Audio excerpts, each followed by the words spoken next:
শূন্যস্থান থেকে স্রষ্টার দূরত্ব। খুব সকালবেলা সাজিদের কাছে একটি মেইল এসেছে। মেইলটি পাঠিয়েছে তার নাস্তিক বন্ধু বিপ্লব ধর। বিপ্লব ধাকে আমিও চিনি। সদাহাস্য এই লোকটার সাথে মাঝে মাঝে টিএসসিতে দেখা হতো। দেখা হলে উনি একটি হাসি দিয়ে জিজ্ঞেস করতেন, তুই কি এখনো রাতের বেলা ভূত দেখিস? বিপ্লবদা মনে হয় হাসিটি প্রস্তুত করে রাখত।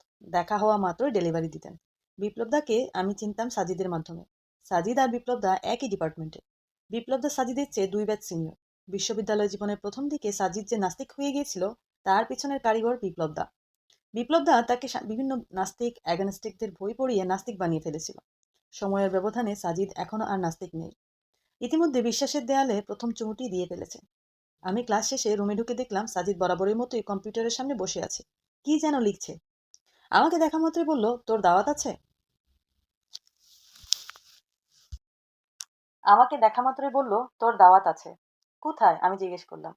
সাজিদ বলল, বিপ্লব দা দেখা করতে বলেছেন। আমার সাথে উনার কোনো লেনদেন নেই।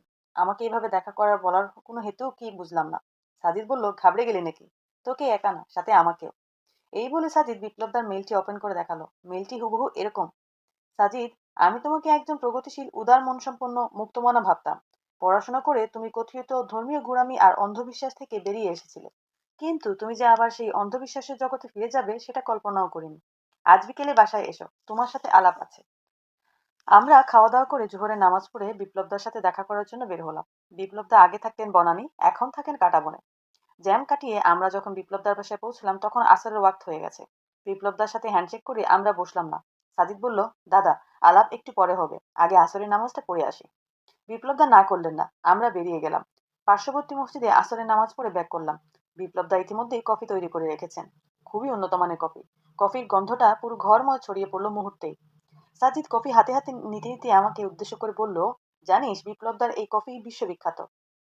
ভূমধ্যসাগরীয় অঞ্চলের কফি। বিপ্লবদা কানাডা থেকে অর্ডার করিয়ে আনেন। কফির কাপে চুমুক দিয়ে মনে হলো আসলেই সত্যি।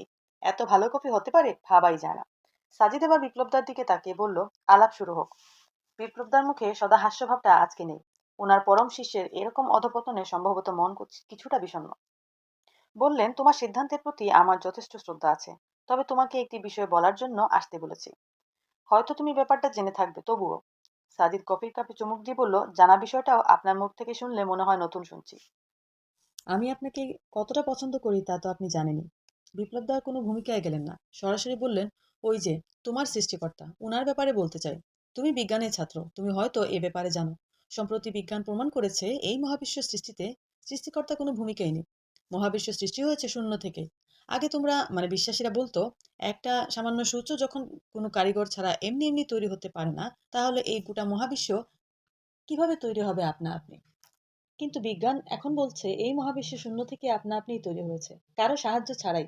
এই কথাগুলো বিপ্লব দা এক নাগাড়ে বলে গেলেন। মনে হয়েছে তিনি কোনো নিঃশ্বাসই নেননি এতক্ষণ। সাজিদ বলল, অদ্ভুত তো।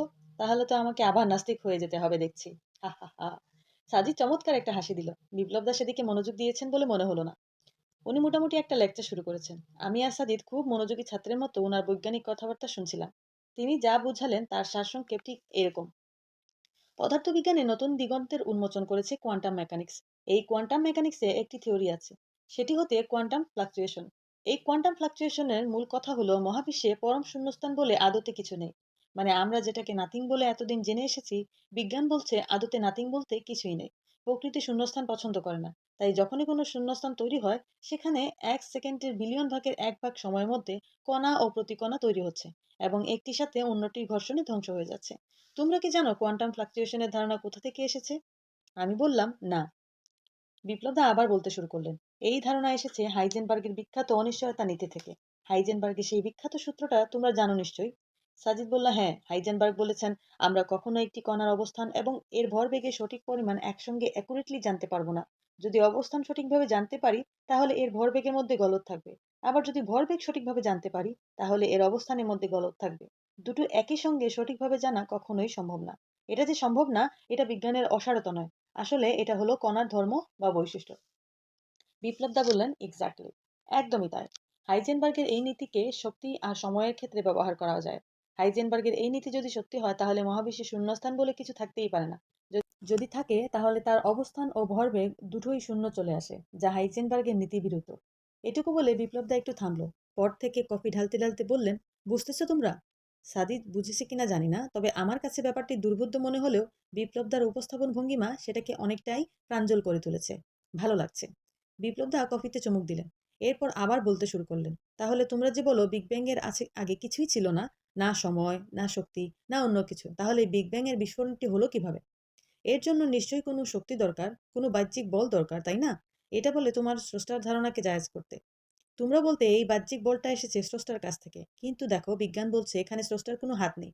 বিগ ব্যাং হওয়ার জন্য যে শক্তি দরকার ছিল সেটা এসেছে এই কোয়ান্টাম ফ্লাকচুয়েশন থেকে। সুতরাং মহাবিশ্ব তৈরিতে স্রষ্টার অস্তিত্বকে বিজ্ঞান সরাসরি না বলে দিয়েছে। আর তোমরা এখনো স্রষ্টা স্রষ্টা করে কোথায় যে পড়ে আছো তা আমি বুঝতে পারি না। এতটুকু বলে বিপ্লবদার চোখ মুখ ঝলমলিয়ে উঠল। মনে হচ্ছে উনি যে উদ্দেশ্যে আমাকে ডেকেছেন তা সফল হয়ে গেছে। আমরা হয়তো ওনার বিজ্ঞানময় এই জ্ঞানগর্ভ লেকচার শুনে এক্ষুনি নাস্তিকতার উপর ইমান নিয়ে আসবো। যাই হোক, ইতিমধ্যে সাজিদ 2 কাপ কফি গিলে ফেলেছে। নতুন 1 কাপ ঢালতে ঢালতে সে বলল, এই ব্যাপারে স্টিফেন হকিং এর বই আছে, না দ্য গ্র্যান্ড ডিজাইন, এটা আমি পড়েছি।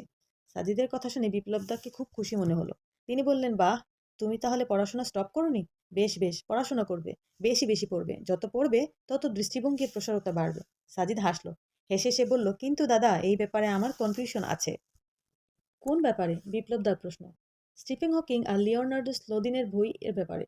বিপ্লবদা একটু থতমত খেলে মনে হলো। সম্ভবত মনে মনে বলছেন, এই ছেলে দেখছি ক্ষুধার ওপর ক্ষুধাগিরি করছে। তিনি বললেন, ক্লিয়ার করো।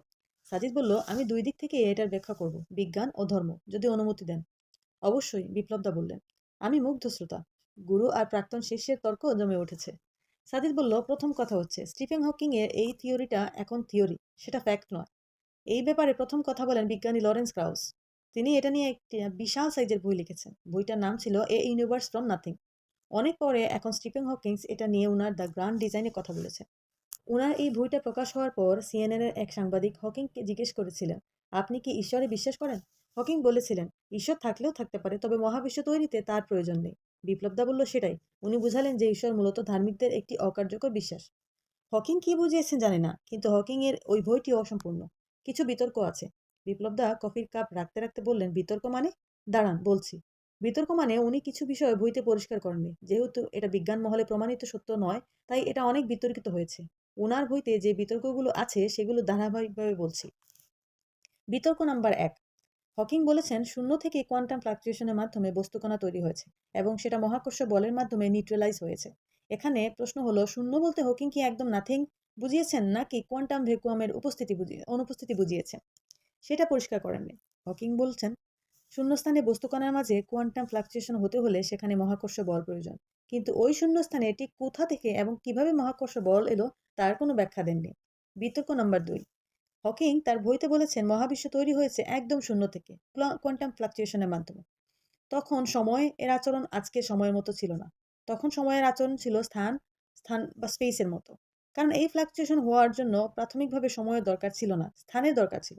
কিন্তু হকিং তার বইতে এই কথা বলেননি যে সময় মহাবিশ্বের একদম শুরুতে স্থানের মতো আচরণ করেছে।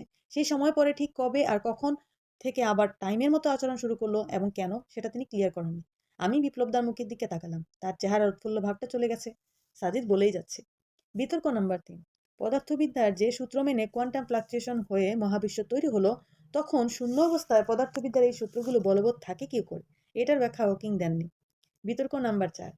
আপনি বলেছেন প্রকৃতি শূন্যস্থান পছন্দ করে না, তাই শূন্যস্থান পূরণ করতে আপনি কোয়ান্টাম ফ্লাকচুয়েশনে হয়ে মহাবিশ্ব তৈরি হয়েছে। আমার প্রশ্ন হলো, যেখানে আপনি শূন্য স্থান নিয়ে কথা বলছেন, যখন সময় ছিল না, স্থান ছিল না, তখন আপনি প্রকৃতি কোথায় পেলেন? সাজিদ হকিং এর বইয়ে 5 নম্বরের বিতর্কের কথা বলতে যাচ্ছিল। তাকে থামিয়ে দিয়ে বিপ্লবদা বললেন, ওকে ওকে, বুঝলাম। আমি বলছি না যে এই জিনিসটা একেবারে সত্যি। এটা নিয়ে তর্ক বিতর্ক হবে, আলোচনা সমালোচনা হবে, আরো পরীক্ষা নিরীক্ষা হবে, তারপর ডিসাইড হবে যে এটা ঠিক না ভুল। সাজিদের কাছে বিপ্লবদার এরকম মৌন পরাজয় আমাকে খুব তৃপ্তি দিল। মনে মনে বললাম, ইয়াস সাজিদ, ইউ ক্যান। সাজিদ বলল, হ্যাঁ, সে পরীক্ষা চলতে থাকুক। যদি কোনোদিন এই থিওরি সত্যিও হয়ে যায়, তাহলেও আমাকে ডাক দিয়েন না দাদা, কারণ আমি আল কোরআন দিয়ে এটা প্রমাণ করে দিতে পারবো। সাজিদের এই কথা শুনে আমার হেঁচকি উঠে গেল। কি বলে, এতক্ষণ যেটাকে গলতপূর্ণ বলেছে সেটাকে আবার কোরআন দিয়ে প্রমাণ করবে বলছে? কিভাবে সম্ভব? বিপ্লবদা বুঝলো না। তিনি জিজ্ঞেস করলেন, কিরকম? সাজিদ হাসল, বলল, শূন্য থেকেই মহাবিশ্ব সৃষ্টির কথা আল কোরআনে বলা আছে দাদা। আমি আরো অবাক হতে লাগলাম, কি বলে এই ছেলে? সে বলল, আমি বলছি না যে আল কোরআন কোয়ান্টাম ফ্লাকচুয়েশনের কথাই বলেছে। কোরআন যার কাছ থেকে এসেছে তিনি তার সৃষ্টি জগতের সৃষ্টির ব্যাখ্যা দিয়েছেন। এখন সেটা বিগ ব্যাং এলেও পাল্টাবে না, কোয়ান্টাম ফ্লাকচুয়েশন থিওরি এলেও পাল্টাবে না, একই থাকবে। বিপ্লবদা বলল, কোরআনে কি আছে বললে যেন? সাজিদ বলল, সূরা বাকারার ১১৭ নম্বর আয়াতে বলা হয়েছে, যিনি মহাকাশ ও পৃথিবীকে অনস্তিত্ব হতে অস্তিত্বে আনেন এবং যখন তিনি কিছু হবার জন্য সিদ্ধান্ত গ্রহণ করেন তখন শুধু বললেন হও, আর তা হয়ে যায়।